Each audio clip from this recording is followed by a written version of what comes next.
Sip, terima kasih Abah Ridwan. Saya kembalikan kembali. Siap, terima kasih Ambu Lisna. Alhamdulillah sudah kita dengarkan bersama para hadirin sekalian. Saya panggilnya hadirin ya.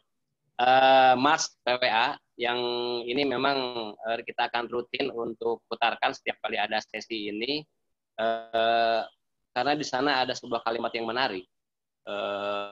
Kalimat jadi dalam Mas PWA ini kalau dinyanyikan itu tidak hanya oleh murid para ibu bapak sekalian, tapi Mas PWA ini juga dinyanyikan oleh guru dan orang tua.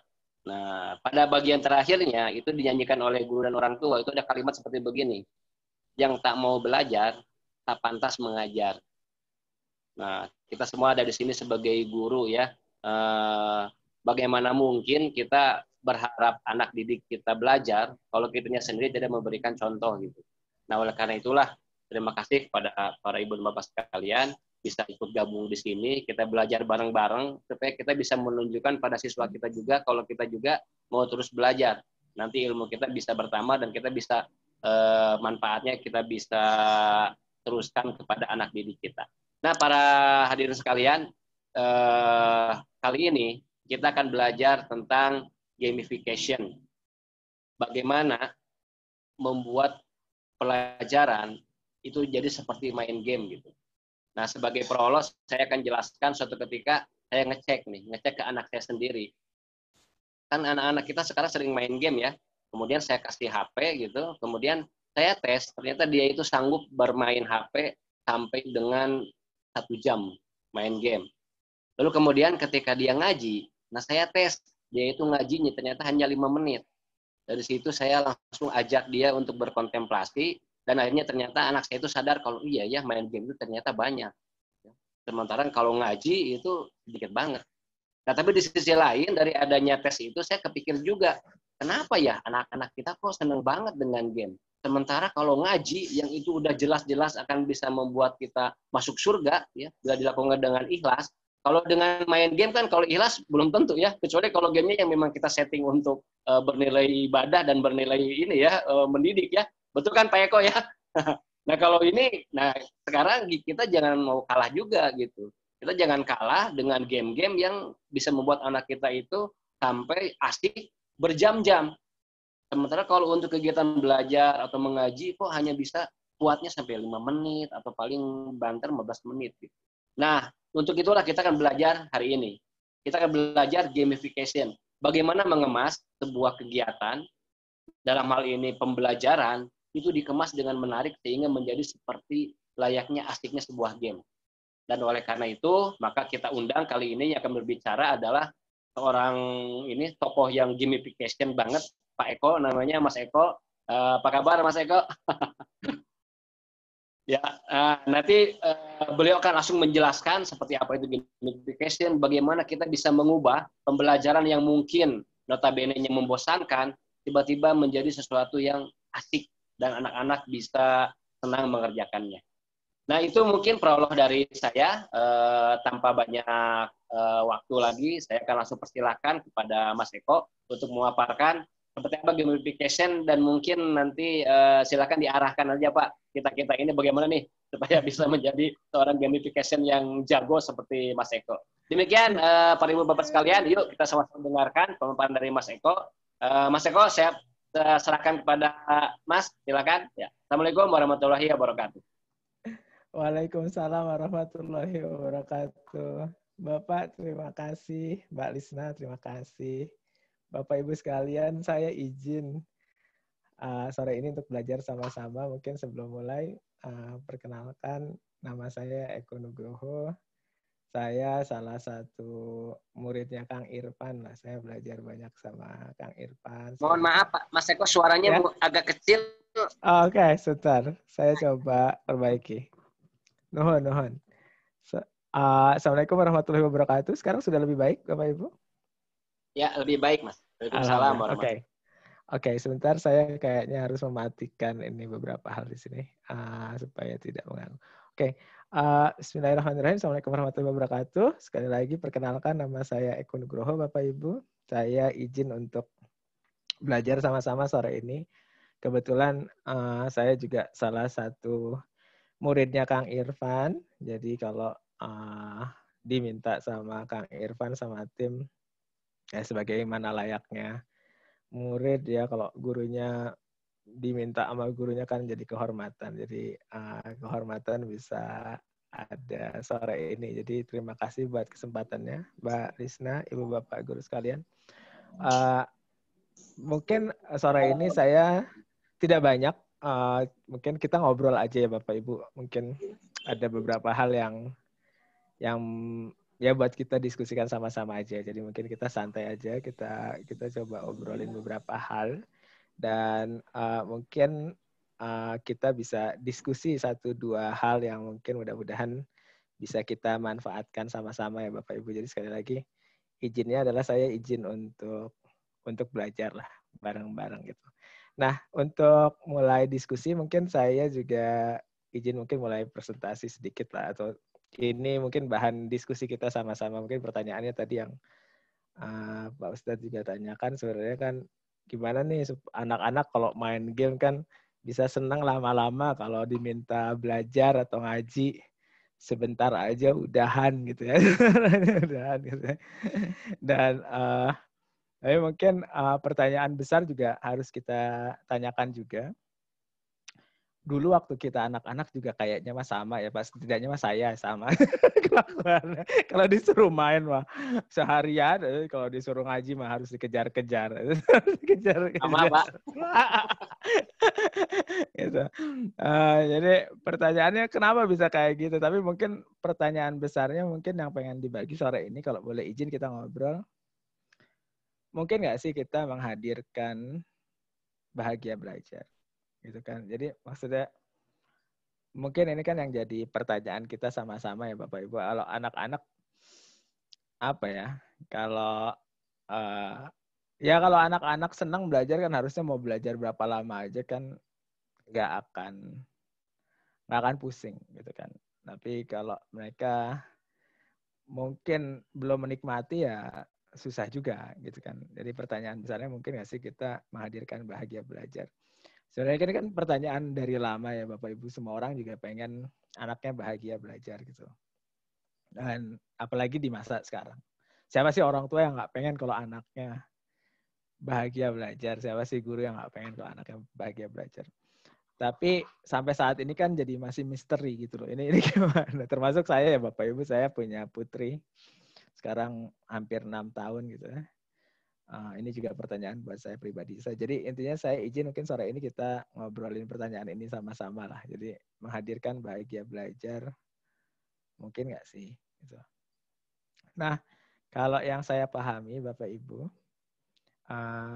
kita tidak bisa memberi apa yang kita tidak miliki. Ya tadi mungkin ya, yang disebutkan juga di Marsnya pesantren Ulas Asih lah. Kalau kita ingin menghadirkan bahagia belajar, mungkin harus dimulai dari kitanya yang bahagia belajar. Ya soalnya kan nggak fair atuh. Kalau kita pengen anak-anak bahagia belajar, kalau kitanya nggak bahagia belajar, ya kan repot. Maksudnya kita nggak akan pernah bisa ngasih apa yang kita tidak miliki. Kalau kita sebagai orang tua nggak menikmati proses belajar, kayaknya nggak pantas juga kalau kita nuntut anak kita menikmati proses belajar. Oh kita aja nggak bisa gitu ya. Kan kita nggak pernah bisa ngasih apa yang kita nggak miliki. Kalau kita ngasih sesuatu yang bukan milik kita kan artinya jadi melanggar hak orang lain juga. Jadi mungkin yang saya pahami adalah untuk bisa menghadirkan bahagia belajar mungkin harus dimulai dari kita. Makanya tadi mungkin himne pesantren Ulas Asih itu hebat banget lah. Oke, keren pisan istilah nama Marin. Harus dimulai dari kita. Mungkin tapi ya. Tapi pertanyaan selanjutnya mungkin lebih menarik. Yang perlu belajar itu siapa? Apakah anak-anak kita atau kita? Ini mungkin satu hal yang bisa kita coba sama-sama renungkan ya Bapak Ibu. Yang saya pahami juga belajar dari Kang Irfan kan setiap umat itu kan dihadirkan dengan kemampuannya masing-masing. Kita dihadirkan di zamannya kita untuk menyelesaikan permasalahan di zamannya. Anak-anak kita dihadirkan untuk menyelesaikan permasalahan di zamannya. Itu kan. Artinya kemampuan kita dan anak kita otomatis akan berbeda. Kemampuan setiap generasi akan berbeda. Karena permasalahan yang dihadapi juga berbeda. Yang artinya apa yang kita pahami saat ini mungkin Bapak Ibu ya, tidak lagi relevan dengan apa yang akan dihadapi oleh anak-anak kita. Maksudnya bagaimana? Maksudnya kalau mau dibanding-banding mah gitu ya Bapak Ibu.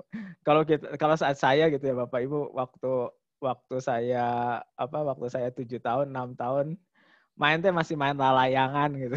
Terus masih kukurusuk lah gitu ya di kebon gitu. Terus masih nyuri mentimun Bapak Ibu, beneran saya teh masih ngalaan bonteng lah Sunda nama bari make kurupuk gitu. Itu masih saya alamin ya. Umur 7 tahun saya datang ke kebon, bonteng terus kerupuk diganyem gitu lah Bapak Ibu. Istilah Sunda nama boro-boro mikiran gaduh handphone gitunya ningali YouTube gitu zaman pukul gitu ya. Tapi anak-anak sekarang makan gitu ya, ningali YouTube, ningali tiasa bahasa Inggris gitu ya. Ya 7 tahun kapungkur pas abi gitu ya, pas saya masih ngunyah bonteng sarang kerupuk gitu ya. Jadi anak-anak sekarang mah banyak juga yang udah nggak tahu itu murin bonteng sama kerupuk teh enak gitu ya. Jadi nggak bisa dibandingin zamannya karena tantangannya berbeda. Sehingga apa yang kita pahami belum tentu itu relevan dengan anak kita. Tapi tentu ada banyak hal yang juga akan istilahnya terus abadi. Misalkan bersikap jujur, istilahnya bersikap baik, itu kan sebenarnya abadi. Pertanyaan balik, ini sebenarnya yang butuh belajar siapa? Oke. Nah, ini ada data menarik ya Bapak Ibu. Ini ada eksperimen di India dan ini ada banyak penelitiannya. Kita selalu berpikir bahwa kita nih anak-anak nih butuh diajarin. Itu betul. Anak-anak kita butuh belajar. Itu saya sepakat. Tapi pertanyaannya, kalau anak-anak kita nggak diajarin oleh kita, mereka masih bisa belajar nggak sih? Nah, saya ingin ya pertanyaannya kalau anak-anak nggak diajarin oleh kita, mereka masih bisa belajar nggak sih? Nah, eksperimen ini ngasih jawaban itu Bapak Ibu. Jadi eksperimennya di India. Jadi ada satu orang guru, satu orang profesor India. Itu dia bikin eksperimen. Nama profesornya Sugata Mita. Dia bikin eksperimen. Dia pasang komputer Bapak Ibu di kampung di daerah kumuh lah, di mana anak-anak di sana tuh belum pernah ngelihat komputer. Dipasang komputer gitu ya di satu dinding gitu ya. Terus dikasih mouse, dikasih keyboard, tapi nggak dikasih tahu gimana makanya. Terus ada internetnya juga Bapak Ibu. Dibiarin aja cul anak-anak tuh. Komputernya nyala, ada internetnya, terus anak-anak suruh nyoba. Apa yang terjadi? Anak-anak tuh nyobain aja komputernya, gitu ya. Klik. Tiba-tiba mereka bisa pakai internet Bapak Ibu. Mereka bisa main game di komputernya. Mereka bisa ngetik gitu segala macam. Gitu. Bahkan bisa mulai istilahnya browsing gitu ya. Jadi komputernya nggak ada yang ngajarin, disimpan ya komputer dengan semua internetnya, dibiarin aja, cul aja anak-anak teh. Terus karena anak-anak keberaniannya dan kemampuannya untuk mencoba, bisa aja dia teh tiba-tiba anak-anak tuh. Dan lebih dari itu eksperimennya itu nunjukin anak yang udah bisa tuh ngajarin ke anak yang lain gitu loh. Dan seterusnya. Sehingga anak-anak di daerah yang tadinya belum pernah kenal komputer jadi pada bisa komputer semuanya teh gitu loh. Diaculkan hungkul istilahnya, dibiarin aja gitu ya. Nah, ini eksperimennya salah satu yang paling paling fenomenal lah. Bahkan Profesor Sugata Mitanya sampai dapat penghargaan, salah satu penghargaan yang terbesar untuk eksperimen ini. Tapi sebenarnya yang menarik dari eksperimen ini adalah mungkin membuktikan adalah satu, anak-anak itu punya kemampuan belajar yang luar biasa. Itu satu. Jadi yang ingin saya bagi adalah anak-anak kita itu dibekali oleh kemampuan belajar yang luar biasa. Gusti Allah itu sudah memberikan kemampuan belajar ke anak-anak kita yang sangat luar biasa. Nah, artinya apa? Kemampuan itu ada di setiap anak-anak kita. Kemampuan untuk kemudian belajar dan ya mempelajari banyak hal di anak-anak kita. Jadi sebenarnya anak-anak kita udah punya kemampuan belajar karena mereka sangat karya, sangat pengen ingin tahu dan langsung. Ini membuktikan si eksperimennya membuktikan itu. Yang kedua adalah bahwa dengan dengan setting, maksudnya dengan lingkungan yang sedikit dengan fasilitas yang sedikit kita atur atau kita kasih support sedikit, anak-anak tuh proses belajarnya bisa cepat gitu loh ya. Jadi dengan install komputer aja gitu ya, yang kemudian bisa punya akses yang baik terhadap informasi, anak-anak tuh bisa belajarnya cepat gitu loh. Ya, jadi sebenarnya cuma butuh sedikit gitu loh, sedikit dorongan. Jadi eksperimen ini tuh ngebuktiin cuma butuh sedikit dorongan untuk anak-anak kita bisa belajar dengan cepat gitu ya. Jadi eksperimen ini ngebuktiin kalau anak-anak kita punya kemampuan belajar yang luar biasa. Yang kedua butuh sedikit dorongan untuk bisa belajar secara luar biasa. Nah, artinya anak-anak kita ini punya segala yang dibutuhkan untuk jadi pembelajar yang luar biasa, Ibu Bapak gitu. Mereka juga mungkin hanya butuh sedikit dorongan untuk bisa belajar banyak hal secara luar biasa. Itu. Pertanyaannya adalah, apakah kita mengakui itu sebagai orang tua dan guru, bahwa setiap anak itu punya kemampuan belajar yang luar biasa? Apakah kita juga sudah memberikan dorongan yang tepat bagi mereka? Atau malah sebaliknya? Setiap kali kita berhadapan dengan mereka, kita selalu berpikiran bahwa mereka itu tidak bisa apa-apa tanpa kita.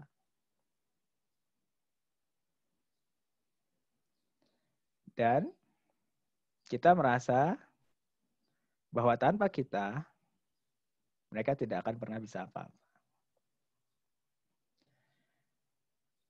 Kalau itu yang jadi pemikiran kita, maka mungkin sulit untuk anak-anak kita.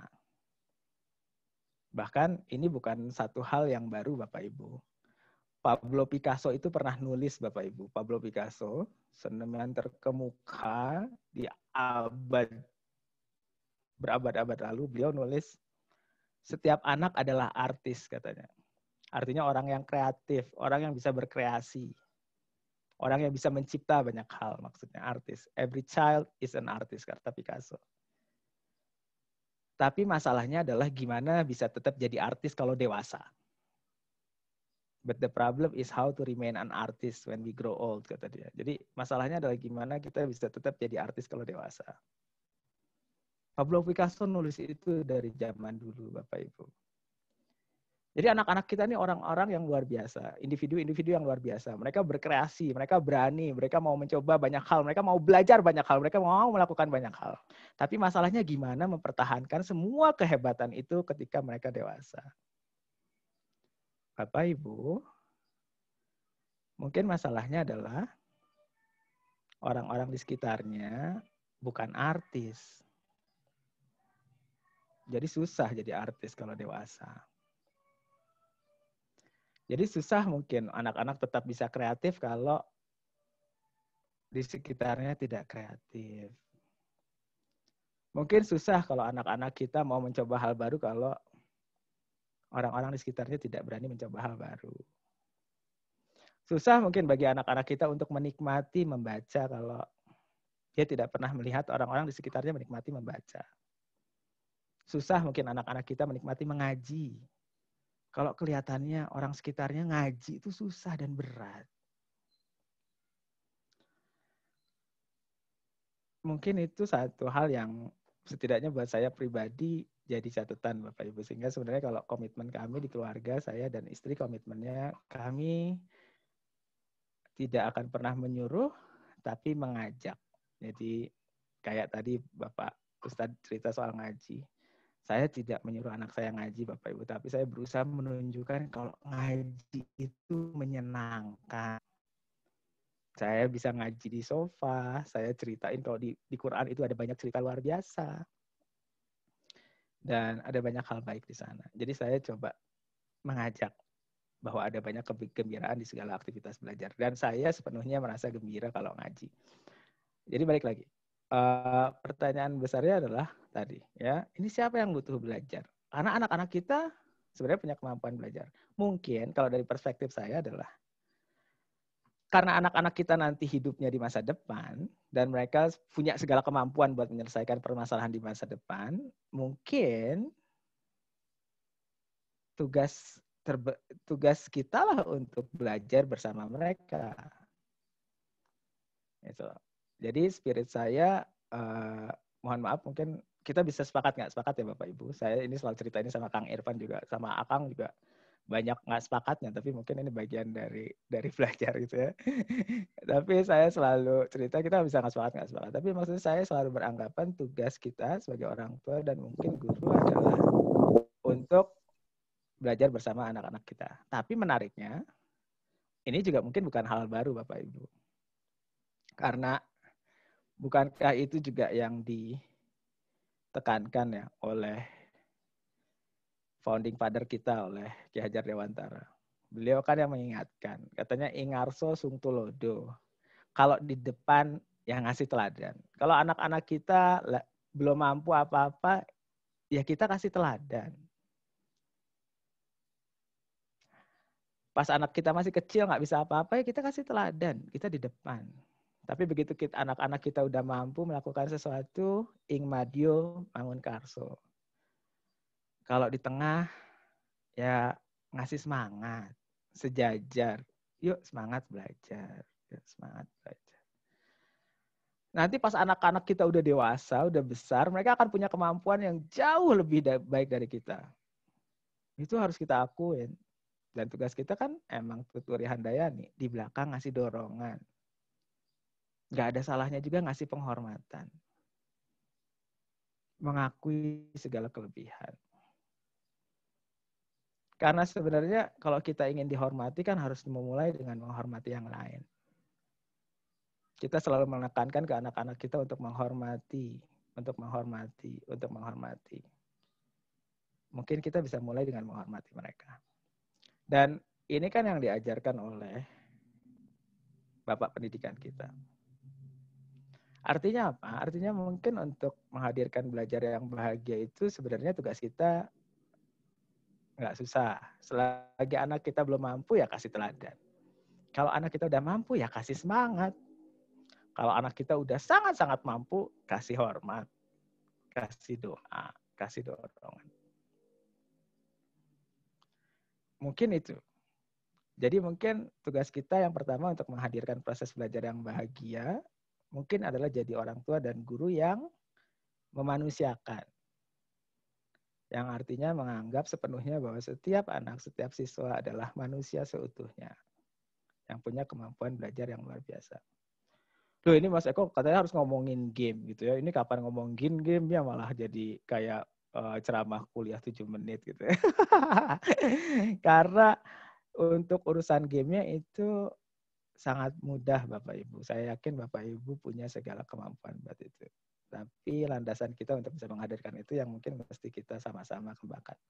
Oke, yang kedua, gimana sih sebenarnya menghadirkan proses belajar yang menyenangkan? Bapak Ibu, sekarang saat ini kita itu punya akses terhadap informasi yang luar biasa. Jadi ini cerita apa sih, gambaran apa yang terjadi dalam 1 menit sekarang. Jadi dalam 1 menit itu Bapak Ibu bisa dilihat, mohon maaf saya layarnya di kanan. Itu ada 862.823 belanja orang yang belanja dalam 1 menit sekarang di internet. Terus ada 38 juta WhatsApp yang dikirim di internet. Itu semua tahun 2018 Bapak Ibu, dalam 1 menit. Tahun 2019 itu yang tadinya WhatsApp-nya 38 itu naik jadi 41 2019. Sekarang pas zaman pandemi itu naiknya bisa sampai 20% lagi dalam 1 menit. Tapi apa sih Bapak Ibu yang ini menggambarkan apa sih? Bahwa knowledge, pengetahuan itu sekarang sudah berkembang luar biasa pesatnya. Dan anak-anak kita punya akses terhadap seluruh pengetahuan itu. Mungkin jauh lebih baik dari kita. Jadi, mungkin tugas kita bukan lagi mengatakan bahwa kita satu-satunya sumber informasi, tapi mungkin tugas kita adalah jadi guru yang memerdekakan. Merdeka itu bukan berarti membebaskan mereka mengakses itu semua. Memerdekakan itu adalah membekali mereka dengan kemampuan untuk mengakses ilmu-ilmu terbaik untuk mereka bisa miliki dan mereka bisa kembangkan. Karena sekarang pengetahuan berkembang begitu pesat. Mungkin itu jadi tugas besar kita sama-sama. Selanjutnya adalah, mungkin tugas selanjutnya juga ini. Bapak Ibu, ada banyak data, saya bisa sampaikan ya. Banyak anak-anak yang stres karena proses pembelajarannya. Kita yang maksudnya baik ingin mengajar, malah bikin anak-anak kita stres. Tentu nggak semua, tapi datanya cukup signifikan. Ya. Dan banyak negara sekarang, jadi mungkin data sedikit, jadi kayak di Indonesia kita bergantung pada peringkat PISA, Bu, PISA dunia. Salah satu negara peringkat pertama PISA dunia itu adalah Korea Selatan dan Shanghai, Cina. Tapi kemudian dua negara itu melihat dengan ngejar nilai PISA yang tinggi, nilai ujian terhadap matematik, literasi, dan yang tinggi. Ini anak-anak malah pada stres, sehingga mereka nggak ikut lagi yang itu. Mereka memutuskan tahun ini buat relax. Bapak Ibu bisa googling, Singapura sekarang meniadakan proses ujian buat anak-anaknya, dan sebagainya macamnya. Artinya, semua sudah mulai bergeser untuk menghadirkan proses pendidikan yang membahagiakan. Artinya, banyak perubahan di sekitar kita. Nah, bagaimana menghadirkan itu semua, ini jadi PR kita sama-sama, apalagi di zaman sekarang maksudnya. Nah, ini yang mungkin bisa kita eksplor sama-sama. Nah, analoginya sekarang adalah kalau kita ngasih pembelajaran buat anak-anak kita, saya tuh selalu ngelihatnya, mohon maaf sekali lagi, saya guru yang boleh dibilang sangat gagal Bapak Ibu. Saya ngajar di kampus, di Unpad, terus berhenti, saya ngajar di ITB terus berhenti, saya ngajar di BINUS terus berhenti, terus saya ngajar di beberapa kampus terus berhenti. Jadi saya nih dosen murtad Bapak Ibu, keluar aja gitu. Jadi sabaran sudah nama gitu. Jadi ini dosen murtad gitu. Jadi nggak sabaran, saya nggak sesabar Bapak Ibu sekalian. Jadi saya guru yang gagal. Jadi saya nggak berhak sebenarnya bicara semua ini, tapi saya izin aja. Yang saya pahami analogi proses pembelajaran itu kayak bahan makanan Bapak Ibu. Jadi kalau saya ingin menyampaikan sesuatu, saya tuh yang lihatnya setiap orang yang ingin menyampaikan sebuah materi pembelajaran itu bisa dilihat seperti kayak bahan makanan. Tapi kadang kita lupa kalau sebenarnya bahan makanan itu bisa kita olah gitu loh Bapak Ibu. Dan Bapak Ibu kan sebenarnya mengolah itu di ruang kelas. Ada yang mungkin dengan cara membawakannya dengan begini, dengan begitu. Mungkin yang ngajar di TK mungkin adalah para pemasak yang terbaik gitu. Soalnya kalau mau ngajarin anak-anak TK kan harus berpikir banyak gimana kegiatannya, bisa dengan nyanyi, menggambar segala macam. Biasanya materi itu bisa kita masak gitu loh, ya. Cuma kita kadang-kadang lupa, makin kesini tuh kita mungkin, mohon maaf, ini nunjuk diri sendiri, saya pribadi. Jadi kadang males masaknya Bapak Ibu, jadi gitu. Ini ada materi nih, matematik, cul aja gitu ya. Masih mentah dikirimkan, Bapak Ibu dikirimkan gitu. Itu loh. Terus masih ada tempe, nggak digoreng, dikirimin aja gitu. Kan repot anak-anak buat menikmatinya, ya nggak? Beberapa bahan emang nggak perlu dimasak, kayak buah-buahan, kayak sayur, ya tinggal dicuci, disiksrikan, kemudian dipotongin, udah jadi lalap, udah jadi enak. Gitu. Artinya beberapa materi yang mungkin emang ringan nggak perlu dipusingin. Tapi kalau udah materinya berat, terus kita langsung aja tulisin gitu loh. Jedrek di papan bor atau di PowerPoint. Nggak pakai dipikirin gimana cara menyampaikannya. Itu kan kayak kita ngasih daging mungkin, langsung dilempar ke anak-anak gitu loh. Dan kita berharap anak menikmati itu semua. Ya susah kan. Kalau anak-anak belum bisa masak terus nikmatin itu semua. Mungkin emang salah satu tugas kita apalagi di zaman sekarang ketika kita bicara proses pembelajaran secara online adalah untuk coba memasak itu dengan sebaik mungkin. Nah, tapi ada analogi yang lain Bapak Ibu, ini juga dapat dari salah satu mentor saya. sekarang gini, kalau kita makan itu kan paling enak kalau lagi lapar ya Bapak Ibu. Apalagi di zaman sekarang. Maksudnya, bisa menikmati makanan tuh kapan sih kalau lagi lapar? Itu udah. Masakannya apa aja kalau lapar kan enak gitu. Permasalahannya, kalau kita analogikan proses belajar dengan makan, mohon maaf mungkin nggak pas ya. Kita mungkin nggak pernah tahu kan sebenarnya anak kita laparnya apa gitu. Kita juga nggak berusaha bikin mereka lapar akan pengetahuan. Apalagi di suasana online ini Bapak Ibu. Ya nggak usah jauh anak-anak aja. Bapak Ibu sendiri kan sekarang nih kalau kita lagi Zoom gini, Bapak Ibu punya akses terhadap laptop. Di laptop Bapak Ibu punya akses terhadap YouTube, terhadap segala konten yang ada. Nggak ada alasan Bapak Ibu harus ngedengerin saya atau ngedengerin semua yang ada di sini. Masih banyak konten yang lebih menarik di sana, di sebelah, di keyboard Bapak Ibu. Belum lagi misalkan WhatsApp, belum lagi yang lain yang perlu direspon. Sama Bapak Ibu, anak-anak kita juga paham itu. Setiap kali dia mengakses laptopnya, dia tahu di laptop itu ada banyak konten lain yang lebih menarik, yang sudah dimasak, yang lezat, dan mereka tahu rasanya enak. Dan kontennya kita, seperti konten saya sore ini, kadang nggak dimasak bagus Bapak Ibu. Jadi ya emang susah gitu loh untuk fight buat itu.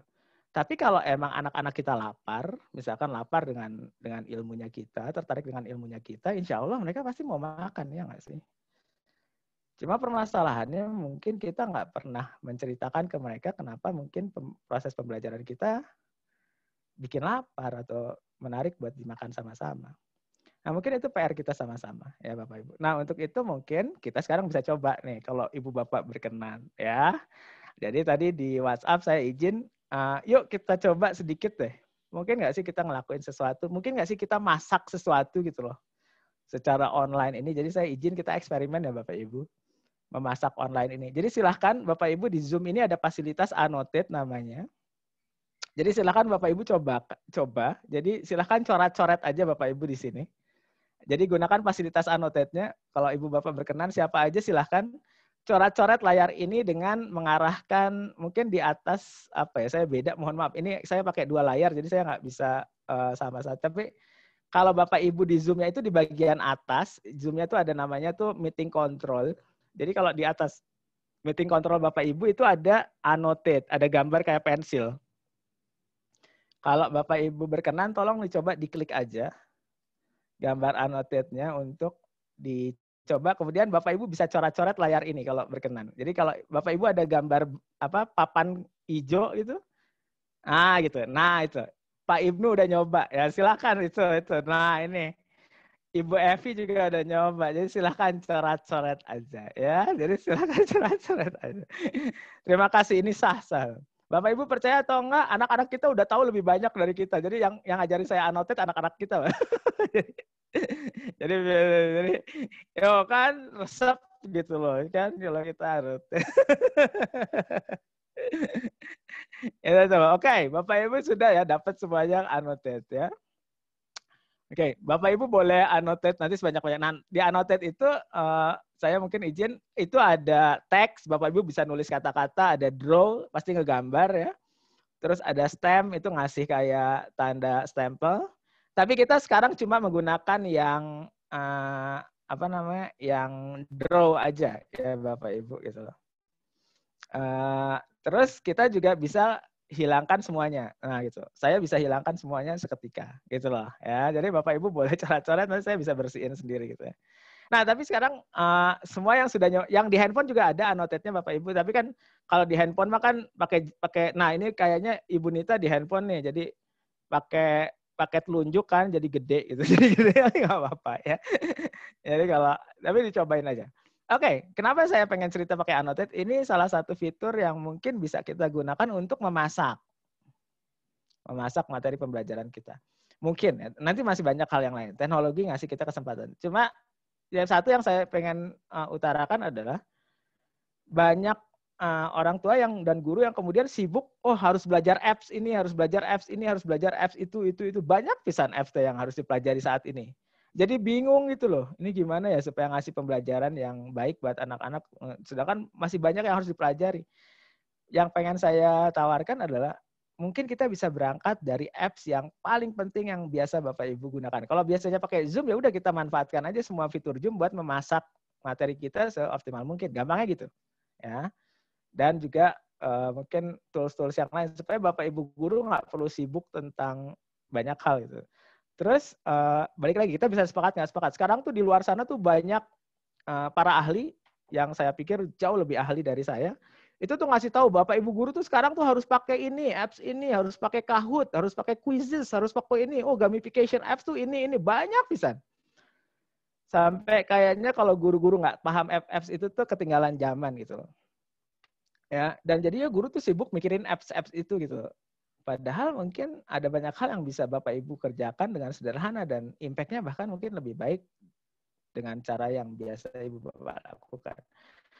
Nah, jadi yang ingin saya bagi adalah konteks memasak tadi, itu saya yakin Ibu Bapak Guru udah punya kemampuan buat itu. Hanya sekarang bisa nggak sih kita gunakan fasilitas yang ada, yang sementara ini kita miliki untuk memasak itu. Nah, kita coba ya Bapak Ibu. Sekarang saya izin untuk kita clear dulu. Oke, Bapak Ibu saya sekarang izin pindah dulu screen. Kalau Bapak Ibu sudah, ini saya akan coba ngajak Bapak Ibu semua sekarang untuk mencoba satu game sederhana yang dibikin cuma pakai Google Slide dan annotate-nya Bapak Ibu tadi ya. Jadi sekarang kita akan coba satu game sederhana Bapak Ibu. Oke, Bapak Ibu. Sekarang kita coba ya Bapak Ibu. Mungkin yang mainnya nggak perlu semua lah. Nah saya izin nanti yang mau main kita bagi ya Bapak Ibu. Jadi sekarang yuk kita bagi dua. Siapa aja yang mau main, mungkin saya minta perwakilan mungkin 10 orang deh. 10 orang dulu. Ini ada 30 orang. Siapa aja yang mau main mungkin bisa raise hand. Mbak Lisna nanti tolong dibantu ya soalnya ini kayaknya banyak. Oke. Siapa aja yang mau nyoba main? Oke. Pak Ahmad mangga main, biasa kangge jempol, biasa ini mangga yang mau main siapa aja. Kalau Di sini. silakan. Ditulis ya. juga boleh. Siapa yang mau nyoba silakan, siapa aja. Di sini ada Ambu Widi, Bu Juju, Bu Hani, Pak Ahmad, Bu Teni, sama Bu Rista. Udah 6. Oke. Udah, 6 dulu lah. Kita coba 6 dulu ya. Nanti yang lain bisa nyobain. Oke. Ibu Bapak, Teh Lisna punten dibantos ya.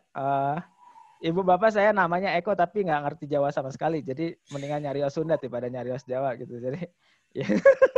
Oke. Ibu Bapak tadi yang 6 kita bagi 2 ya Bapak Ibu. Teh Lisna punten dibagi 2 gitu. Ada yang jadi tim merah, ada yang jadi tim biru ya. Mangga dibagi di chat ya. Itu punten. Nanti siapa yang jadi tim merah, siapa yang jadi tim biru. Tolong diingat-ingat siapa yang jadi tim merah, tim biru ya.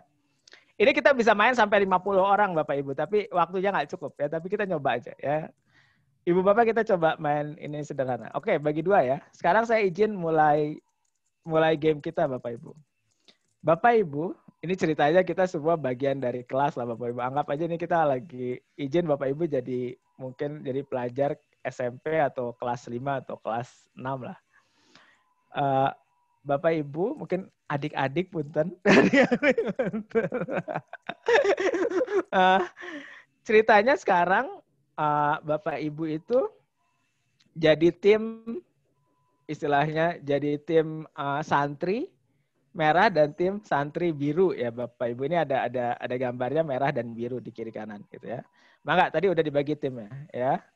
Nah, tapi jadinya dua orang Mas Eko. Ada yang keluar. Siap, 2 orang. Oke, siap. Yang lain yang mau itu boleh ya. Yang mau ngegantiin boleh. Pokoknya kita mulai aja ya. Berapa orang aja mulai. Yang lain juga nanti boleh ikutan. Yang tim merah sama tim biru. Ini jadi tim santri merah, tim santri biru ya. Kemudian Bapak Ibu ini sekarang lagi mimpin satu kelompok gitu ya. Ada banyak pesertanya. Mungkin ada 2, mungkin ada 3, nanti gimana timnya lah ya. Untuk sebenarnya piknik Bapak Ibu gitu lah ya. Ini santri-santri lagi piknik, ada 2 kelompok besar gitu ya. Terus tiba-tiba di perjalanan tuh Bapak Ibu tuh lapar.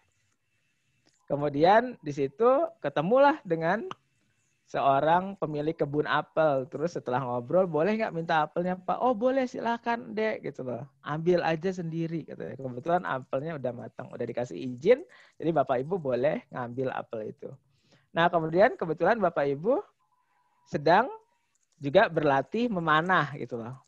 Terus Bapak Ibu cerita ke teman-teman, kalau gitu kita ngambil apelnya sambil latihan manah ya. Siap, katanya. Akhirnya semua teman-teman setuju kita akan menggunakan panah untuk ngambil itu. Udah minta izin ke yang punyanya juga boleh. Oke. Jadi sekarang Bapak Ibu akan coba memanah apel-apel ini. Ya. Tapi pas Bapak Ibu mau memanah apel-apel itu, tiba-tiba itu ada kabut menyelimuti tempat itu. Dan apel-apelnya hilang Bapak Ibu. Ya. Jadi sekarang silahkan tim merah dan tim putih boleh pakai annotate-nya. Coba bikin tanda panah kira-kira apelnya tadi di mana.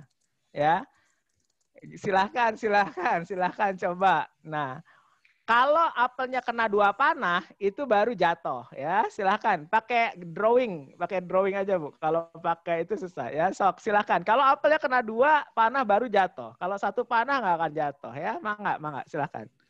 Ini tim biru kasihan nggak ada yang ngambilin apel? Mangga, bebas yang tim biru siapa aja yang mau bantuin. Ini cila. Ini tim biru kelaparan kalau nggak ada yang ngambilin apel ya. Gitu. Oke ya. Jadi udah kita udah lapar ya, ayo panah aja apelnya gitu ya. Gitu ya. Oke. Udah. Udah ya, kita stop ya. Manahnya udah habis Ibu Bapak. Oke. Terus coba kita lihat ya, siapa yang dapat apelnya. Ini ada yang pakai panahnya ararageng, tapi bagus lah ya. Oke, siap ya. Kita lihat panahnya siapa yang kita lihat panahnya ya. Ops, oke. Ternyata Bapak Ibu mendapatkan semua apelnya. Ya, ini hebat sekali. Terima kasih. Oke, jadi habis itu Bapak Ibu makan ya apelnya. Ini enak banget ternyata apelnya Bapak Ibu. Gitu ya. Apalnya enak banget. Ternyata tim merah sama tim biru ini sama jagonya. Walaupun tim biru rada ngaco itu. Ada panah yang di ujung-ujung itu ya. Buang-buang panah. Tapi nggak apa-apa lah. Ini kan masih latihan. Terus pas ibu bapak habis makan apel tuh enak gitu. Ini apelnya enak sekali. Nanya ke si Pak pemilik kebun apel. Oh iya nak, kebetulan apelnya bapak tanam dengan segala perawatan yang baik. Jadi si bapaknya teh jelasin tentang gimana apelnya. Kita sekarang pura-pura teh nonton video tentang bagaimana menanam apel ya Bapak Ibu. Jadi sekarang kita putar di videonya menanam apel gitu ya. 2 menit. Udah selesai ya video menanam apelnya teh Bapak Ibu ceritanya teh gitu ya. Terus karena sudah ngelihat gimana itunya tiba-tiba lapar lagi Bapak Ibu. Tuh. Gitu ya. Sekarang teh kita akan ternyata si bapak teh punya pohon lain yang apelnya teh lebih banyak Bapak Ibu gitu loh. Wah, itu masih ada teman-teman yang mau apelnya masih banyak di pohon itu. Kalau mau silahkan ambil aja lagi kata si bapak teh gitu ya. Pas mau diambil teh hilang lagi kebetulan ada kabut gitu loh. Silahkan, mangga dipanahin lagi Bapak Ibu, dipanah lagi silahkan. Silahkan dipanah lagi silahkan. Oke.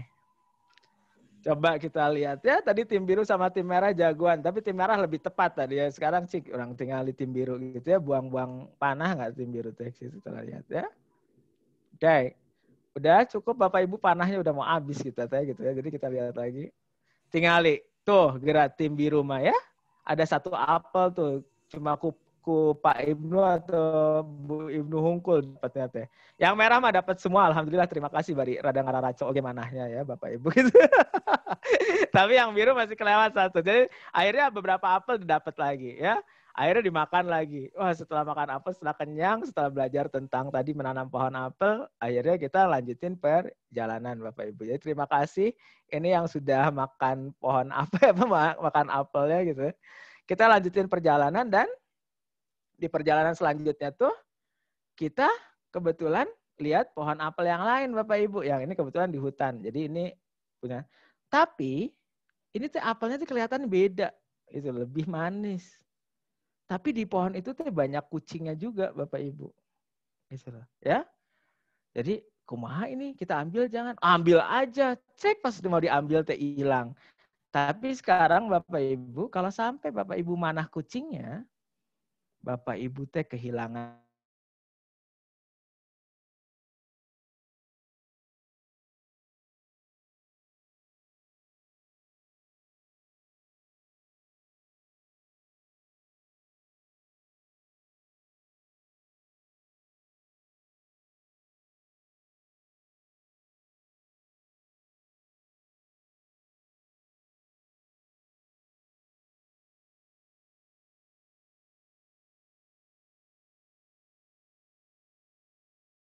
mungkin menarik untuk kita pelajari. Jangan sampai dipanahin, yuk kita nonton tentang info tentang kucing ya.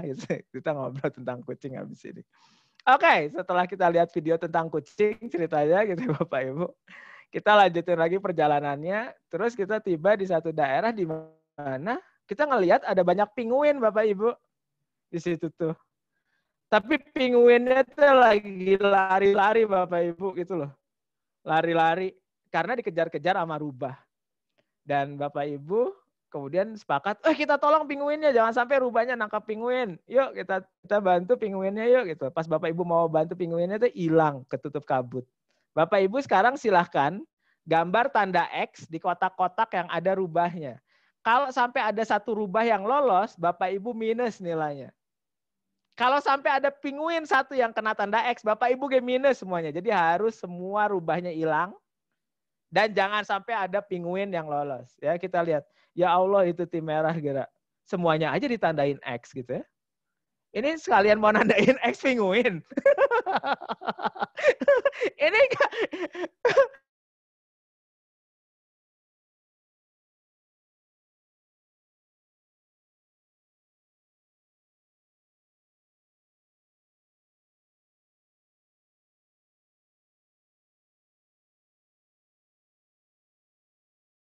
aduh ya Allah, tinggali gerak merah gerak. Itu penguin 1, 2, 3, 4. Terus kita bisa ngobrol tentang penguin dan lain sebagainya. Dan seterusnya ya Bapak Ibu dan seterusnya lah. Bapak Ibu, kalau Bapak Ibu tadi perhatikan, setelah kita nyoba itu kita bisa cerita tentang tadi ya menanam pohon apel, kita bisa cerita tentang penguin, bisa cerita tentang apapun, dan itu semua kan bisa diubah gitu loh. Bapak Ibu dan semuanya menggunakan, kalau di sini kita pakai Google Slide, gambar-gambarnya juga kita dapetin gratis dari internet dan cuma dengan teknik yang tadi. Nah, mohon maaf mungkin ini cuma karena di persiapannya juga relatif pendek, tapi kurang lebih kita bisa memasak materi tentang tadi misalnya tentang pohon apel, tentang penguin gitu ya. Dengan cara tadi, jadi habis main, habis itu kita habis itu terus kita bisa tunjukkan materinya. Jadi yang pengen saya tunjukkan adalah tadi salah satu proses memasak materi pembelajaran yang tentang menanam pohon apel misalkan, tentang penguin gitu ya. Dan mengkombinasikannya dengan game. Dan kita bisa lakukan secara online. Nah, apa sih yang pengen juga saya tekankan adalah sekarang Bapak Ibu mesti dipahami, balik lagi kalau kita proses pembelajaran jarak jauh atau online ini adalah anak-anak tadi itu punya banyak saingan di laptopnya gitu loh ya. Jadi sebenarnya satu, kita harus bisa menghadirkan sesuatu yang emang istilahnya cukup bisa dinikmati oleh mereka ya. Nah, mungkin dengan membangun interaksi tadi itu bisa jadi salah satu caranya. Nah, kalau buat konkret gimana sih Mas Eko? Kita dari riset kita Bapak Ibu sekarang tuh kalau pakai pembelajaran online kayak gini, saya aja ini udah agak kepanjangan ya jujur. Itu sebenarnya kalau mau ngasih materi maksimal 30 menit materi. Maksudnya cerita, presentasi itu materi 30 menit. Setelah 30 menit harus berhenti.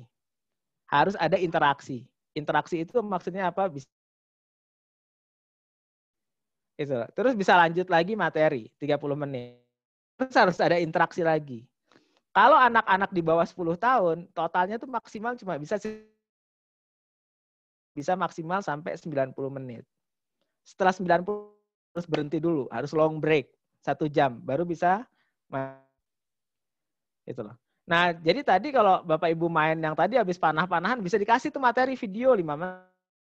Bapak Ibu bisa penjelasan 10 menit seterusnya. Jadi itu yang kita temukan dari riset. Jadi online ini baru bisa kalau ada variasi atau ada dinamika.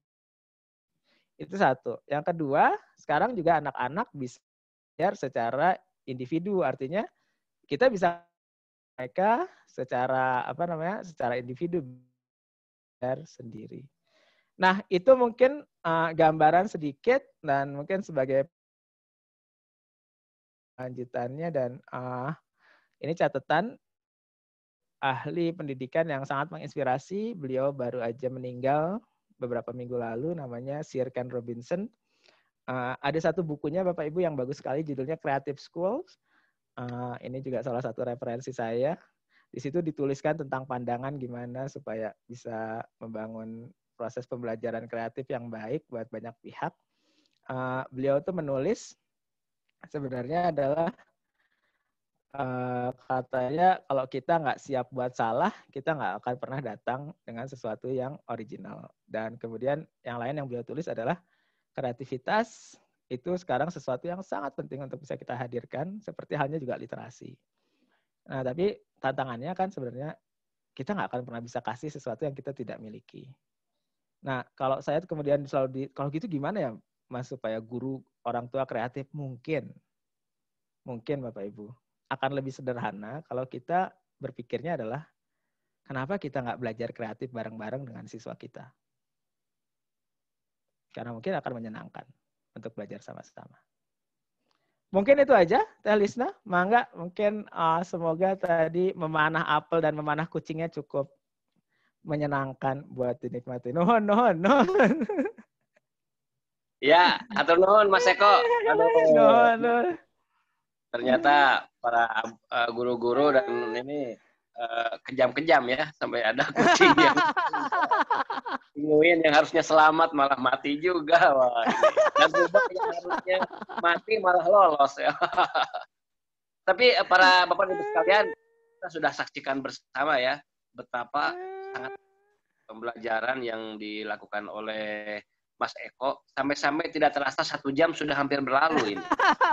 Nah, kalau kita di kelas biasa kayaknya bosen ya, tapi dengan gaya Mas Eko kita kok merasa kurang Mas Eko ini waktunya. Tapi kita ini memang waktu yang membatasi ya Mas Eko ya. Tapi mungkin Ya, kita akan buka 2 pertanyaan mungkin ya. Kalau pertanyaan dari pihak Bapak dan Ibu sekalian peserta di sini, kita akan batasi sampai 2 pertanyaan saja. Silakan untuk bertanya boleh ya teks ya di chat pertanyaannya. 2 saja ya agar bisa mengefektifkan waktu. Mangga silakan.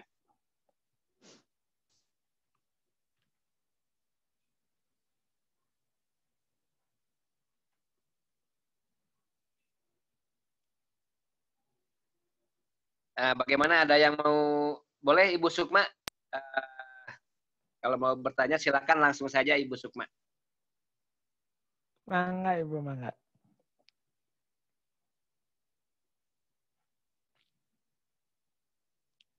Kalau mau bertanyanya via suara berarti mute-nya di ini lagi dinonaktifkan.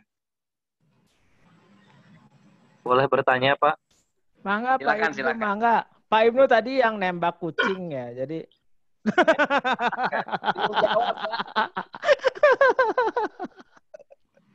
Maaf Pak Ibnu. Maaf Pak Ibnu. Jadi gini Pak, tadi kan di awal Bapak menjelaskan bahwa anak-anak itu sebaiknya belajar melalui contoh atau teladan gitu. Ketika anak-anak kita ingin mengajarkan ngaji kepada anak-anak, maka contohlah, berikanlah contoh mereka kita mengaji gitu. Dengan tidak perlu menyuruh-nyuruh kamu ngaji, karena dengan disuruh-suruh itu mereka akan merasa keberatan. Nah, tapi Pak, di satu sisi saya jadi pembina di pesantren dan juga guru juga. Itu kita di pesantren kan selalu memberikan contoh dengan memberikan lingkungan yang memberikan contoh baik gitu, mengajak mengaji, belajar semuanya. Jadi ketika di pesantren anak-anak itu kan dibentuk lingkungannya untuk mengaji. Dan kita pun para guru memberikan contoh gitu. Mengaji setiap hari di masjid bersama, sholat sunnah berjamaah, sholat fardu berjamaah. Nah, tetapi ketika mereka pulang ke rumah gitu, mereka kembali lagi dengan kebiasaan awal mereka. Jadi selalu komunikasi antara murid dengan guru itu seperti satu arah. Jadi ketika di pesantren kita memberikan contoh sholat sunnah seperti ini, mengaji seperti ini, dan lain-lain seperti ini. Tapi ketika di rumah, anak-anak, orang tuanya tidak memberikan contoh seperti itu. Tetapi ketika anak-anaknya di rumahnya tidak mau mengaji, anak-anaknya bermasalah, orang tua kembali menyalahkan ke pesantren gitu. Gimana sih anak saya kok di pesantren belajar di pesantren tapi nggak pernah ngaji di rumah. Katanya sholatnya masih suka disuruh-suruh sholatnya, tidak keinginan sendiri. Padahal kita di pesantren sudah mencontohkan seperti itu. Dan kita pun melihat mereka di pesantren seperti itu gitu. Tapi ketika di rumah mereka kembali lagi dengan kebiasaan biasa mereka karena orang tuanya sendiri tidak mencontohkannya gitu. Jadi pendidikan yang satu sisi seperti ini membuat kami para guru juga kewalahan gitu. Kita di sekolah pesantren yang berusaha untuk memberikan contoh terbaik bagi murid-murid, tetapi ketika di rumah orang tuanya membebaskan HP, membebaskan anak-anak yang naik main motor segala macam. Tetapi ketika nanti anak-anaknya bermasalah, tiba-tiba menghubungi kami gitu, Pak kenapa anak saya di rumah kok mau motoran terus, main HP terus, nggak pernah ngaji, sholatnya masih susah. Jadi minta pendapatnya Bapak gitu, bagaimana untuk menghadapi situasi yang seperti ini. Terima kasih. Assalamualaikum warahmatullahi wabarakatuh. Waalaikumsalam, Pak Ibnu. Terima kasih. Itu di depan tadi kenapa saya cerita ke Bapak, Ibu semua, saya itu nggak layak ada di sini soalnya Bapak Ibu jauh lebih sabar dari saya. Saya tuh nggak sabaran ku sabab eta Bapak gitu. jadi guru mah berat gitu, jadi guru mah berat. Ari bagus gitu ya, dilupain gitu ya. Ari gagal dikejar-kejar gitu. Nah, mungkin tapi maksudnya mungkin yang ingin saya jawab adalah iya Bapak, betul. Kondisi itu terjadi di banyak guru. Jadi mungkin sedikit gambaran kebetulan kami sekarang bekerja sama dengan banyak guru termasuk kegiatan ini. Jadi kita ada yayasan yang kita di Bapak Ibu udah cerita itu yang kita interaksi dengan banyak guru. Jadi ada sekitar 1.000 alumni guru yang berinteraksi dengan kami di Ludenara. Nah, kita sering dapat curhat seperti Bapak tadi. Gimana ya, Mas? Kalau yang Bapak ini lebih berat. Kalau biasanya guru-guru, kalau kita pakai game di sekolahan, orang tuanya lihat ini gimana di sekolahan itu kalah main game gitu, gitu ya. Jadi kan guru tuh, Mas, ini anak-anak tuh senang ya kalau diajarin pakai game-nya jadi semangat. Orang tuanya komplain gitu, jadi kewal gitu ya. Jadi mahal-mahal di sekolah yang main game hungkul gitu. Jadi kurang lebih sama gitu ya. Jadi padahal mungkin ini, tapi mungkin yang Bapak lebih berat gitu ya. Satu yang mungkin bisa saya share adalah kan kita harus pahami bersama dan semua orang juga udah bilang bahwa pendidikan itu bukan tugas 1-2 orang, bukan tugasnya guru doang gitu ya. Pendidikan kan tugas kita bersama. Makanya kan butuh istilahnya satu kampung untuk mendidik satu anak. Tapi karena sekarang kita sudah terkoneksi dengan internet ya pada dasarnya kita butuh seluruh dunia untuk mengedukasi anak-anak kita gitu. Paradigma bahwa sekolah jadi tempat untuk mendidik anak dan supaya orang tua bisa melakukan yang lain mungkin emang masih jadi PR kita bersama. Nah, tapi insya Allah Bapak Ibu, mungkin maksud saya mungkin analoginya gini ya Bapak Ibu, balik lagi mungkin terus kita bisa sepakat nggak sepakat. Kalau kita naik pesawat kan si pramugari selalu bicara ya Bapak Ibu, kalau ada goncangan ambil dulu masker, pasang dulu buat diri sendiri, baru pasang buat anak kita. Kan gampangnya gitu ya Bapak Ibu. Jadi pasang dulu buat diri sendiri, baru pasang dulu buat anak kita. Soalnya kalau kita ngeduluin anak kita, terus kitanya kekelebekan, nanti ujungnya anak kita juga malah kekelebekan gitu kan. Jadi mungkin dengan analogi itu sebenarnya yang pengen saya bagi adalah mungkin Bapak Ibu, mungkin kita harus bisa menemukan kebahagiaan mengajar itu pertama untuk diri kita sendiri. Mungkin. Maksudnya kalau kita mengajar karena itu membahagiakan diri kita sendiri, nanti masalah orang tua komplain atau siapa komplain, nggak apa-apa. Kan itu mah hak mereka. Mudah-mudahan komplainnya jadi berkah ke Bapak Ibu. Tapi kalau kita menggantungkan kebahagiaan mengajar kita ke pujian orang tua, pujian murid kita jadi berat. Soalnya kan kita nggak bisa ngatur mereka. Jadi kalau boleh usul, mungkin kita cari cara sama-sama untuk bahagia, memiliki kesempatan untuk berbagi ilmu.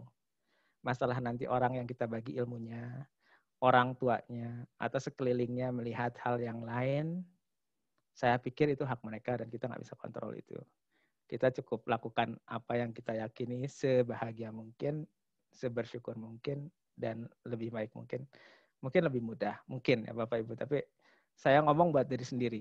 Kalau ditanya Bapak Ibu, Mas Eko bikin game berapa lama? Sekarang udah lebih dari 12 tahun Bapak Ibu. Yang bilang istilah Sunda nama gelo, nanaonan game yang diajar gitu. Emang ada yang mau pakai game buat belajar itu banyak Bapak Ibu. Disebat disebut gila itu udah paling ini, tapi yang enggak apa-apa ya, emang gila gitu, terus kenapa? Tapi yang saya tahu, saya senang Bapak Ibu bikin game. Saya senang kalau kemudian game saya bermanfaat. Masalah orang lain bilang saya gila, ya nggak apa-apa. Itu hak mereka. Dan emang beneran gila kok Bapak Ibu, udah dicek kemarin secara psikologi saya gila. Malah saya kemarin senang, oh ternyata bener ya kata orang tuh saya gila tuh beneran gitu. Tapi ya nggak apa-apa. Dan saya mungkin segelintir orang gila yang bahagia sampai detik ini. Jadi mungkin semoga Pak Ibnu juga menemukan kebahagiaannya. Gitu ya. Jadi mungkin gampangnya gitu. Maka ya kalau masih ada yang lain, silakan. Ya, jadi saya akan ini makasih Pak jawaban yang pertamanya. Mudah-mudahan puas ya Pak Ibnu ya. Kalaupun ada yang dirasa belum puas, boleh nanti diskusi bareng-bareng. Tapi mungkin sedikit tambahan Pak Ibnu, ada di sekolah yang lain itu, kalau orang tuanya terlalu menuntut, itu anaknya dikeluarkan dari sekolah. Kenapa? Karena berarti orang tuanya nggak mau kerjasama bareng dengan sekolah, hanya mau nyalahin doang gitu. Sementara kan kalau sekolah itu harusnya bareng-bareng ya, antara orang tua dengan guru di pesantrennya gitu. Jadi ini bisa jadi trik juga nih Pak Ibnu. Mungkin ekstrim ya. Silakan dipikirkan Pak Ibnu ya. Nah, sekarang mungkin untuk pertanyaan yang kedua yang terakhir untuk Mas Eko. Mas, ini ada beberapa pertanyaan, tapi kayaknya ada 2 pertanyaan yang hampir setipe, yang itu aja mungkin akan kita pilih. Game yang cocok untuk level sekolah lah. Mungkin untuk TK, SD, SMP, sampai SMA gitu. Nah, kira-kira bisa kasih informasi nggak, Mas Eko? Itu mungkin pertanyaan yang kedua ya, yang terakhir. Mohon maaf untuk pertanyaan yang lain ya. Silakan Mas Eko dijawab. Bapak Ibu Guru ada kabar baiknya. Satu, kita sebenarnya nggak perlu bingung game apa yang cocok, terutama buat anak-anak. Karena mereka pasti udah punya game yang mereka cocok, Bapak Ibu. Jadi itu satu kabar baiknya. Anak-anak kita pasti udah punya game yang mereka senang. Jadi kita nggak perlu pusing, Bapak Ibu. Cobain tanyain anak-anak kita. Mereka pasti tahu mereka senangnya main game apa. Ya. Jadi kalau boleh saran Bapak Ibu, kita nggak perlu pusing nyari game apa yang cocok. Tinggal ditanya aja. Adek senangnya main game apa gitu ya. Jadi mungkin kalau saran saya tanya aja ke anak-anak, mereka senangnya main apa. Setelah kita tahu mereka senang main game apa, misalkan adek mah sukanya Mobile Legend Pak gitu loh. Oh, ya. Mungkin saran saya adalah yuk coba kita pelajari Mobile Legend gamenya kayak gimana. Nah, setelah Bapak Ibu pelajari Mobile Legends gamenya kayak gimana, coba dilihat ada nggak ruang untuk kita menyampaikan materi kita atau dakwah kita lewat Mobile Legends itu. Nah, kalau ada, kita coba. Cik, Bapak main, boleh nggak Bapak diajarin main? Gitu ya. Mobile Legends kumaha sih? Gitu ya. Sambil main sama-sama, coba kita sampaikan mungkin dakwah kita atau materi baik kita. Mungkin kalau caranya begitu, mungkin jadi lebih mudah. Soalnya kalau sekarang kita yang milih, nggak ada jaminan cocok buat anak-anak kita. Kan kita mah beda Bapak Ibu pikirannya dengan anak-anak kita. Jadi kalau boleh saran, caranya adalah bukan kita yang memilih, tapi kita yang mencari tahu apa yang mereka sukai, kemudian kita pelajari apa yang mereka sukai, dan coba kita lihat mungkin nggak sih kita deliver materi-materi melalui apa yang mereka sukai. Loh, ini susah dong Mas. Loh, bukannya dulu juga para wali songo ngelakuin hal yang sama ya Bapak Ibu. Para wali songo belajar budaya kita, menyisipkan dakwah lewat kebudayaan kita. Tapi repot ya Mas. Tapi bukannya emang harus begitu ya Bapak Ibu. Kalau ayah selalu bicara, mohon maaf ini selalu pengingat saya Bapak Ibu. Kalau hal yang baik itu biasanya susah katanya. Soalnya saya melamar istri saya itu 36 kali Bapak Ibu. Itulah. Ya, jadi ini itu bukti kalau si istri saya itu orang baik. Soalnya susah dilamarnya 36 kali gitu ya Bapak Ibu. Ya, saya tuh selalu bilang hal yang baik itu biasanya susah. Kalau gampang, kemungkinan besar ada yang salah. Belajar bersama anak kita di saat ini susah Bapak Ibu, tapi mungkin itu hal yang baik. Kalau Bapak Ibu ingin memanfaatkan game untuk proses pembelajaran, kalau boleh saran, caranya tadi. Tanyakan yang mereka sukai, pelajari game itu, coba sisipkan materi kita melalui game yang mereka sukai. Efeknya kenapa? Satu, udah pasti kita akan bicara sesuatu hal yang lebih disukai, Yang kedua, kita belajar hal baru. Yang ketiga, mungkin ini ngasih ruang buat anak-anak kita lebih dekat dengan kita. Daripada kemudian kita yang sibuk nyari game apa yang cocok. Karena nggak akan pernah ada jaminan. Apalagi kalau di kelas Bapak Ibu ada 40 anak. Ibu mau nyari berapa game. Tiap anak akan punya preferensi yang beda. Tapi kalau kemudian kita paham apa yang mereka sukai, Bapak Ibu mungkin, si Bapak meni keren ya, Bapak main Mobile Legend oge gitu, gitu misalkan gitu. Atau si Bapak ini, ternyata lewat Mobile Legend tuh bisa cerita tentang dakwah, gimana sih? Kenapa kita harus menyerang gitu loh? Buat apa menyerang? Gimana sih kejujuran waktu nyerang? Gimana sih pas nyerang teh gini ayah ngumpet teh hungkul pas terakhir itu kelakuan satria nggak gitu? Sifat satria kayak gitu nggak gitu? Kita bisa bahas banyak hal sebenarnya dari permainan itu. Dan mungkin materi kita jadi lebih menarik. Jadi kalau menjawab pertanyaan itu, game apa yang cocok? Tenang Bapak Ibu, banyak game yang cocok buat anak-anak kita. Cuma kadang kita yang lupa. Sebenarnya kita mungkin nggak nyari game yang cocok buat anak-anak kita. Kita tuh nyarinya game yang cocok sama kita. Game yang cocok sama kita supaya kita bisa ngedeliver pemateri kita secara menyenangkan, secara baik, secara hebat. Nah yang ini agak repot Bapak Ibu. Soalnya apa yang cocok sama kita belum tentu cocok dengan anak-anak kita. Jadi mungkin ngejawab itu saran saya sih, tanyain aja ke anak-anak, terus coba pelajari gamenya, terus coba kita sisipkan hal yang baik lewat game yang mereka sukai. Mungkin itu jauh lebih mudah. Mungkin. Mungkin itu Bapak, Ibu, nuhun. Ada lagi? Kayaknya udah cukup, Mas Eko. Siap. Jam 5:50. Ini jawabannya Siap. sekali dari Mas Eko. Boleh dikasih penutup, Mas Eko, untuk sesi kita ini. Semacam penyadar buat kita semua lah ya. Silakan, Mas Eko. Bapak Ibu mungkin pertama mohon maaf waktunya terbatas, tapi insya Allah saya izin ya Teh Lisna karena ini tanggung jawab juga. Kalau nanti insya Allah akan ada beberapa kegiatan, saya mohon izinnya juga nanti kontak sama Teh Lisna. Yayasan akan bikin beberapa program yang lebih detail. Jadi nanti soal tadi gimana menggunakan game di pembelajaran, apa aja yang harus dipersiapkan. Insya Allah sampai akhir tahun ini ada beberapa program yang bisa diikuti bersama. Jadi nanti infonya mungkin dari Teh Lisna. Nanti kita kerjasama aja, kita sama-sama optimalkan. Kenapa ini jadi penting Bapak Ibu? Bapak Ibu, saya ini lulusan pesantren kilat yang gagal tiap pesantren kilat ya. Pesantren kilat 40 hari gitu ya. Biasanya 50 hari. Jadi pesantren 40, 10 harinya ngeluyur gitu ya. Tiap tahun pesantren kilat gitu ya.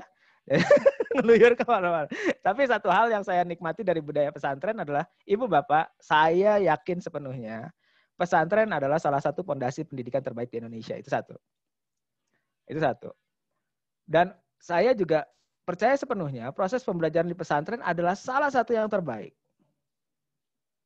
di Indonesia. Bahkan mungkin di dunia. Nah, tapi kemudian tidak bisa dipungkiri pesantren juga masih dilihat sebagai katakanlah kelas 2 gitu loh proses pembelajarannya. Padahal secara kualitas, secara potensi itu udah kelas 1 sebenarnya. Gitu. Kenapa sampai bisa dilihat seperti itu? Karena mungkin masih ada persepsi proses pembelajaran di pesantren itu terlalu tradisional, terlalu ini gitu. Menurut saya enggak, proses pembelajaran di pesantren itu sangat adaptif.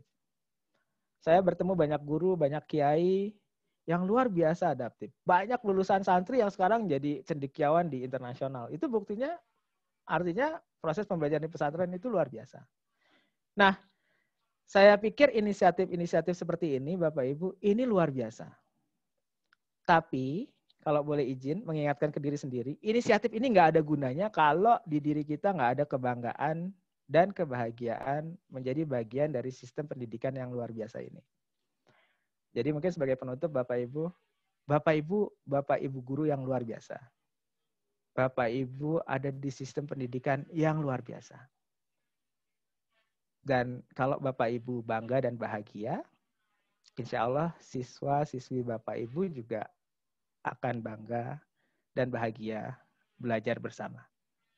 Jadi berbahagialah Bapak Ibu jadi bagian dari sebuah sistem dan ruang berkarya yang luar biasa buat Indonesia. Dan semoga Tuhan, Gusti Allah, memberkati Bapak Ibu semua dengan segala kebaikan. Mungkin itu Bapak, nuhun. Ya, alhamdulillah telah sama-sama kita simak ya pemaparan yang luar biasa dari Pak Eko ya. Ada hal-hal yang penting, poin-poin yang penting yang menjadi catatan. Yang pertama, jangan lupa kita bahagiakan diri kita dulu, para Bapak Ibu sekalian, supaya ketika kita bahagia, kita bisa memberikan juga kebahagiaan itu pada anak didik kita. Dan yang kedua, mari kita ciptakan kebahagiaan dalam belajar. Sehingga ya anak-anak tentu bahagia mengajar mungkin Pak ya. Biar nanti anak-anak jadi senang dan tertarik untuk juga mempelajari apa yang kita ajarkan. Nah, kemudian sesi ini sebenarnya bukan membahas teknis, bagaimana cara mengemas menjadi sebuah pelajaran. Ini lebih ke menggali dulu ruh-ruhnya. Nah, kedepannya insya Allah kita akan ada beberapa sesi yang nanti bisa kerjasama dengan Mas Eko kembali. Bagaimana nih detailnya, teknisnya, membuat sebuah pelajaran menjadi gamification atau menjadi menyenangkan seperti halnya game. Nah, itu mungkin insya Allah nanti untuk informasi lanjutnya akan dikabarkan oleh Ambu Lisna ya. Jadi para hadirin sekalian, alhamdulillah kita telah ada di penghujung sesi kali ini. Terima kasih Mas Eko atas ilmu yang diberikannya. Mudah-mudahan bisa menjadi amal soleh bagi Mas Eko dan juga kita ambil manfaat sebesar-besarnya biar kita sama-sama bisa ini membuat bahagia anak didik kita. Amin, amin. Nuhun, amin, nuhun Bapak Ibu sekalian, nuhun. Dengan mengucapkan hamdalah bersama-sama. Alhamdulillah. Majelis. Subhanakallahumma wa bihamdika asyhadu alla ilaha illa anta astaghfiruka wa atubu ilaik. Terima kasih para hadirin sekalian. Berikutnya saya serahkan kembali kepada Ambu Lisna. Mangga Ambu. Ya, terima kasih Mas Eko, terima kasih Mbak Ridwan atas sesinya kali ini. Seperti biasa di akhir kita akan foto bersama. Silakan dibuka videonya.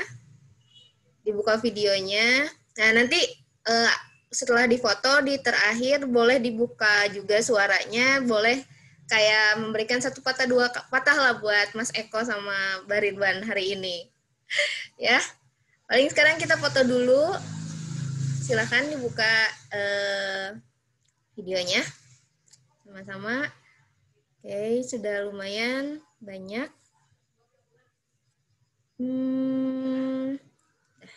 Oke, sekarang mulai fotonya ya. Saya hitung 1, 2, 3. Oke, sekali lagi. 1, 2.